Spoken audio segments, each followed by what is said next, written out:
Donc, pour le numéro 9C, il faut trouver l'équation de la fonction représentée par la table de valeurs. Encore une fois, la meilleure méthode, c'est de se faire une petite représentation graphique de qu'est-ce qui peut se passer.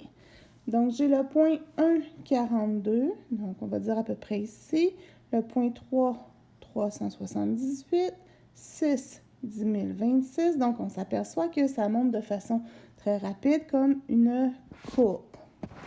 Donc, je ne sais pas, par exemple, si est-ce que ça va être une fonction, une parabole, si ça vient toucher à 0, 0, ou ça va être une fonction exponentielle si ça continue, ça vient traverser l'axe des Y, puis ça vient faire une asymptote sur l'axe des X vers la gauche. Donc, c'est ça qu'il faut que je découvre.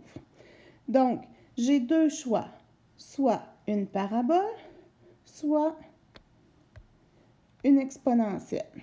J'ai à choisir si ça va être la parabole ou l'exponentielle.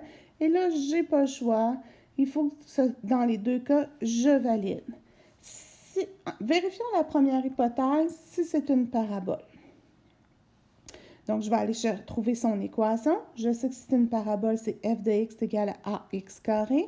Pour trouver l'équation de la parabole, je me prends un point qui passe dans la table de valeurs. Donc, j'ai le point 1, 42. J'ai remplacé mon f de x par 42. Mon x par 1. 1 au carré, ça me donne 1. Donc, a fois 1, ça me donne a. Je sais que mon a est égal à 42. Donc, ma règle, f de x est égal à 42x carré. Maintenant, on va valider. Si je veux valider, je vais aller voir. Bon, ici, ça marche pour le 1, c'est sûr. Quand x vaut 3, 3 au carré, 9. 9 fois 42, 378. Ça marche. Si x vaut 6, donc 6 au carré, 36. 36 fois 42, 1512. Malheureusement, ça ne fonctionne pas. Donc, non, c'est pas une fonction. C'est pas une parabole, c'est pas une fonction du second degré. Donc, je recommence. Je vais aller voir si c'est une fonction exponentielle. Et là, il faut aller trouver la règle de la fonction exponentielle à partir de la table de valeurs lorsque je n'ai ni le A ni le B. Celle-là, vous allez l'aimer moins un peu. On se rappelle la technique? On se prend deux points. J'ai pris le point 1, 42, 3, 378.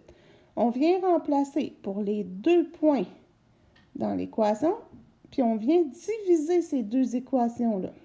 On se souvient que le x le plus grand, on vient le mettre en haut. Donc, je vais avoir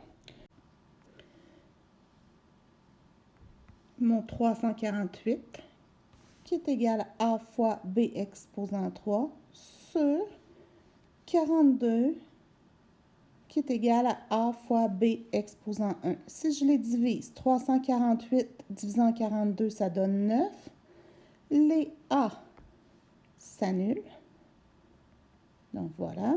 Et je me souviens de ma loi des exposants. Quand je divise des mêmes bases, je soustrais les exposants. 3 moins 1, 2. Donc, B carré est égal à 9. Moi, ce que je veux, c'est B. Donc, racine carrée de B carré. Racine carrée de 9. Donc, ce qui me donne que mon B est égal à 3. Il me reste à trouver mon A. Donc, je reprends ma règle de départ. F de x est égal à A fois B à la x.